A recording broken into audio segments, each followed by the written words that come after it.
اسلام میں عفو درگزر کا بہت بڑا اور اونچا مقام ہے۔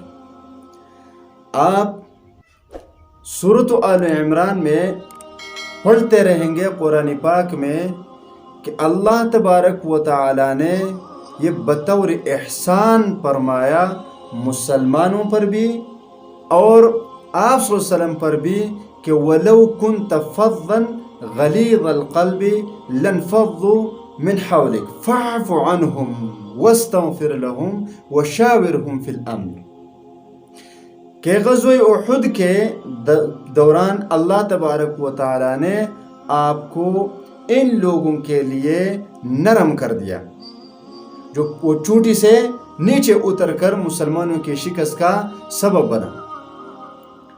لہٰذا آپ صلی اللہ علیہ وسلم کو حکم ہوا فَاعْفُ عَنْهُمْ، آپ اس کو معاف کر دے، درگزر کر دے۔ تو درگزر کا اسلام میں بہت اونچا اور بڑا مقام ہے۔ اب آپ صلی اللہ علیہ وسلم نے فرمایا ہے کہ اللہ تبارک و تعالی اس شخص کی عزت کو بڑھا دیتا ہے جس شخص پر ظلم کیا جاتا ہے اور وہ ظلم کا بدلہ نہیں لیتا اور معاف کرتا ہے، تو اللہ تبارک و تعالی اس شخص کو اونچا مقام دیتا ہے۔ ایک دوسری روایت میں آتا ہے کہ آپ صلی اللہ علیہ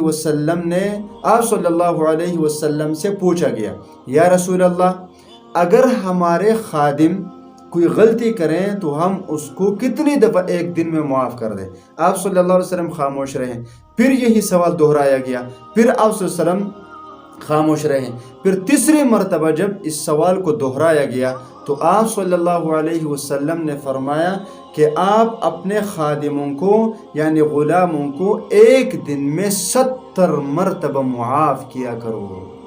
اس کا مطلب کیا ہوا؟ اس کا مطلب یہ ہوا کہ جو بھی موقع آئے اس میں آپ معاف کریں بس۔